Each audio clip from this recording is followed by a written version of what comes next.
Transaksi yang terjadi dengan pihak eksternal dicatat dengan cara yang normal seperti biasa. Akun-akun ini merupakan akun resiprokal antara kantor pusat dan kantor cabang. Ketika pencatatan di kantor pusat dan di kantor cabang selesai dimutakhirkan, maka saldo kedua perusahaan akan sama namun memiliki arah saldo yang berlawanan. Misalnya, jika kantor pusat memiliki saldo debit sebuah akun antar perusahaan sebesar 10 juta, akun tersebut akan muncul di pembukuan kantor cabang dengan nilai yang sama namun pada saldo kredit. Akun antar perusahaan di kantor pusat disebut investasi di kantor cabang. Sementara akun resiprokal di pembukuan cabang dinamakan kantor pusat.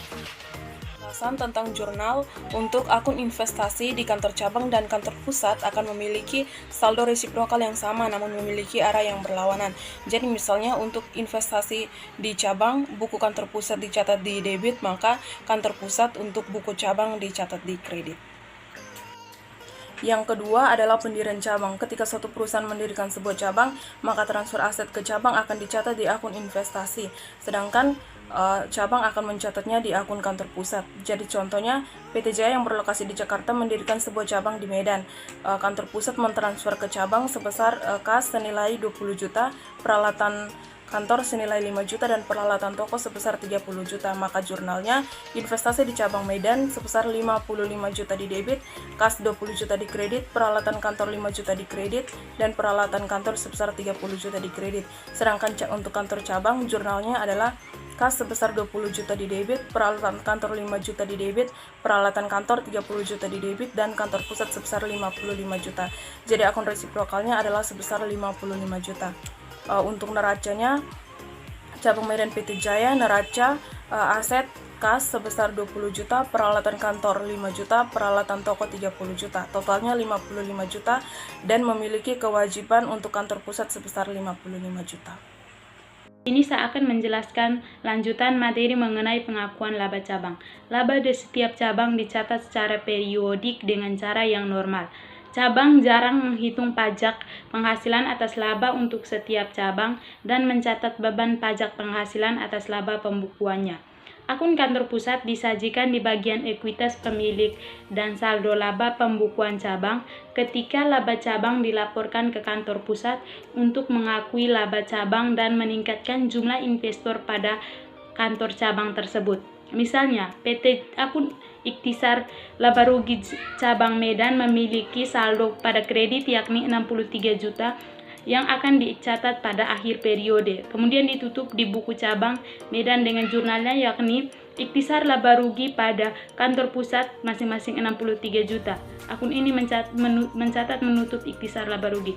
Saat menerima laporan cabang Medan, kantor pusat juga harus mencatat jurnalnya yakni investasi di cabang Medan pada laba cabang Medan sebesar 63 juta. Yang keempat, pengiriman persediaan. Suatu cabang yang membeli dan menjual persediaan barang dagang dapat diminta untuk memperoleh persediaan dari kantor pusat.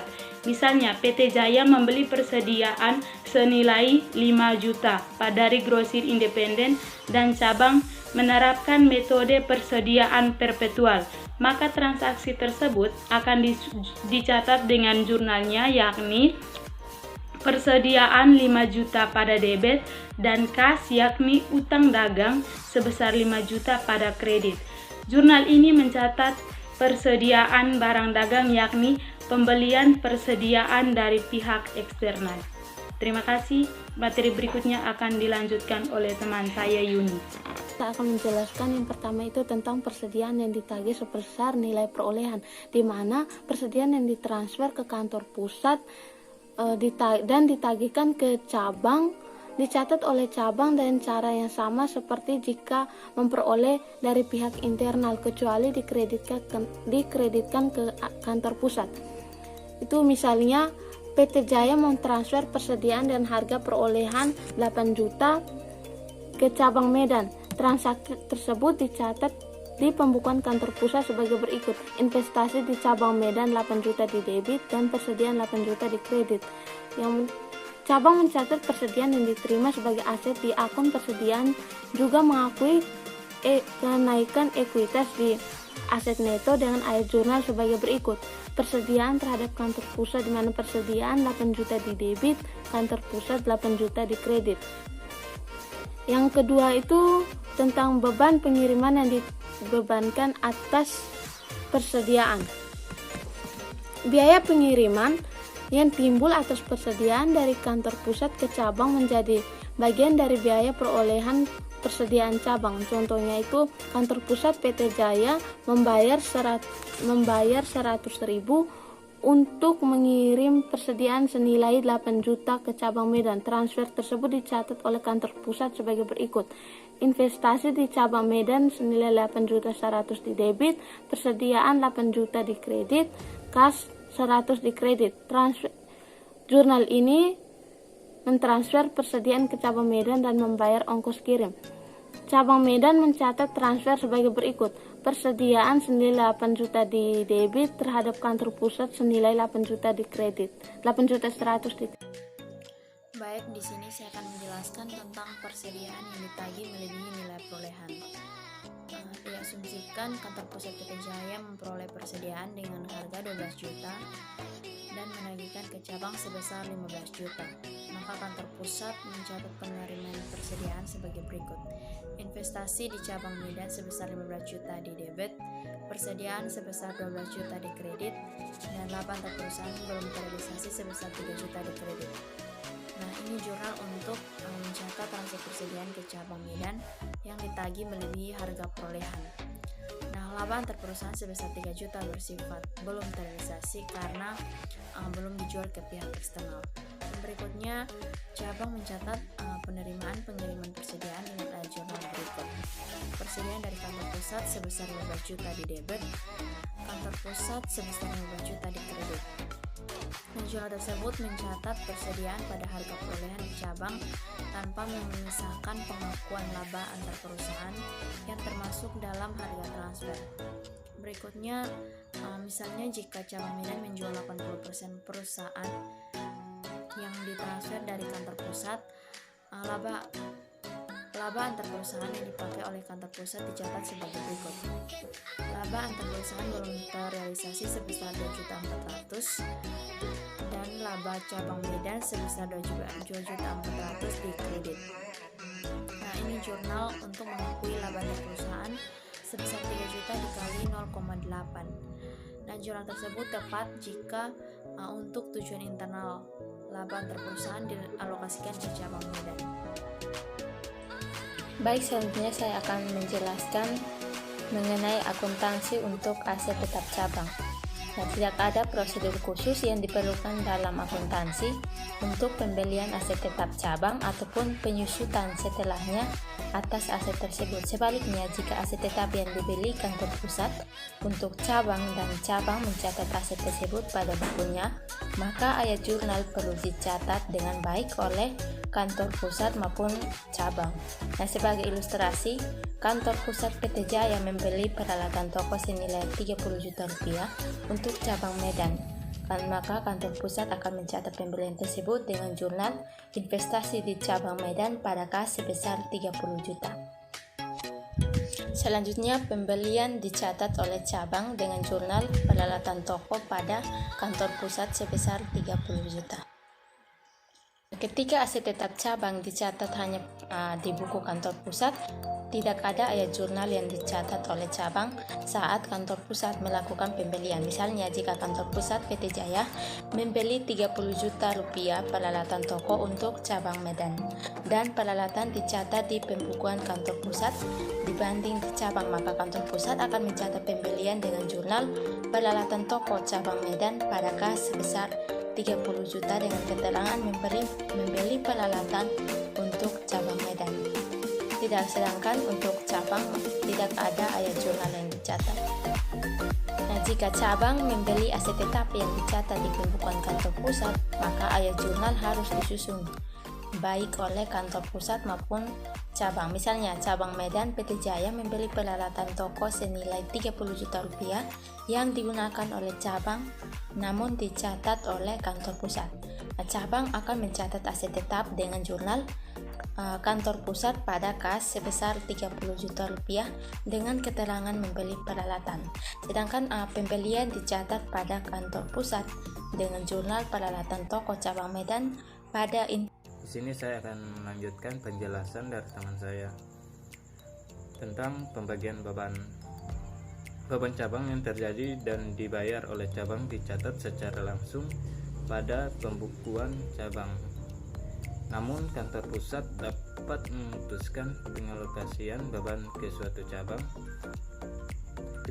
Pengalokasian beban dapat dibagi ke beberapa jenis. Yang pertama, beban yang terjadi di cabang tapi dibayar oleh kantor pusat.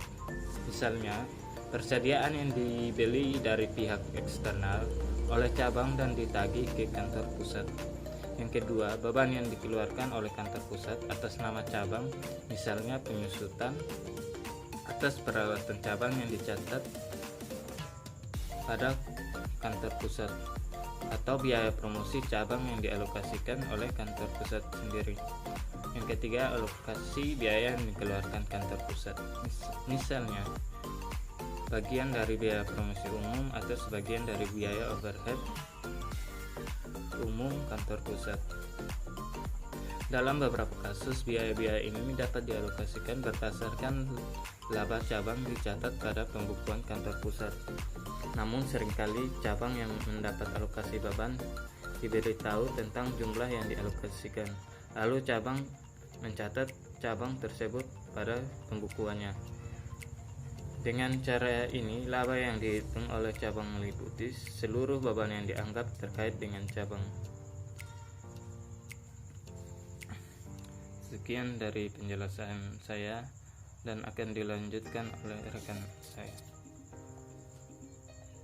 Terima kasih. Melanjutkan penjelasan materi dari teman-teman kelompok sebelumnya, yaitu berkaitan dengan laporan keuangan untuk perusahaan secara keseluruhan. Sini diminta soalnya, yaitu asumsikan data berikut terkait dengan tahun fiskal PT Jaya yang berakhir pada 31 Desember. PT Jaya mendirikan cabang di Medan dan segera mentransfer kas peralatan kantor dan peralatan toko dengan nilai total sebesar 55 juta ke cabang seperti yang dicatat di dalam jurnal. Kemudian pada tahun tersebut kantor pusat PT Jaya mentransfer persediaan senilai 12 juta ke cabang dan menagihnya 15 juta seperti yang dicatat dalam ayat jurnal. PT Jaya melaporkan saldo investasi di cabang Medan sebesar 70 juta pada tanggal 31 Desember sebelum jurnal penutup. Di sini saldo akun investasi di cabang Medan dan akun kantor pusat meningkat sebesar 133 juta pada tanggal 31 Desember dengan rincian sebagai berikut, yang dimana saldo sebelum penutupan 31 Desember sebesar 70 juta, laba cabangnya yaitu 63 juta. Saldo sebelum penutup 31 Desember, pada tanggal 31 Desember cabang Medan memiliki persediaan senilai 8 juta yang diperoleh dari kantor pusat. Persediaan dicatat dalam akun terpisah dari persediaan yang dibeli secara eksternal. Bagian yang dikreditkan sebesar 3 juta dari akun laba antar perusahaan yang belum terrealisasi PT Jaya atas pengiriman persediaan ke cabang Medan tahun diakui sebagai berikut, yang dimana laba antar perusahaan telah terrealisasi akhir tahun yaitu sebesar 1.400.000. Kemudian laba antar perusahaan belum terrealisasi akhir tahun yaitu 1.600.000, sehingga total labanya yaitu sebesar 3 juta rupiah. Kemudian untuk keterangannya 15 juta dikurang 8 juta sama dengan 7 juta. Untuk 7 juta dikali 3 juta sebesar 1.400.000. Kemudian 7 juta ditambah 1.400.000 sama dengan 15 juta rupiah. Kemudian yang berikut yaitu ayat jurnal yang diperlukan PT Jaya pada tanggal 31 Desember adalah laba cabang Medan yaitu 63 juta, pada kantor pusat sebelum saldo penutup 70 juta, pada investasi di cabang Medan seharga 133 juta, di mana mengeliminasi akun antar perusahaan. Kemudian yang berikut laba terrealisasi atas pengiriman ke cabang, harga pokok penjualan seharga 1.400.000 pada harga pokok penjualan seharga 1.400.000, yaitu mengeliminasi laba kantor pusat dari harga pokok penjualan antar laba. Untuk perusahaan belum terrealisasi yaitu 1.600.000 pada persediaan dari kantor pusat seharga 1.600.000, yaitu di mana mengeliminasi laba belum terrealisasi dari nilai persediaan. Dan untuk persediaan sendiri, persediaan kurang dari kantor pusat yaitu mereklasifikasi persediaan dari kantor pusat seharga 88 juta kurangi dengan 6.400.000. Sekian dan terima kasih.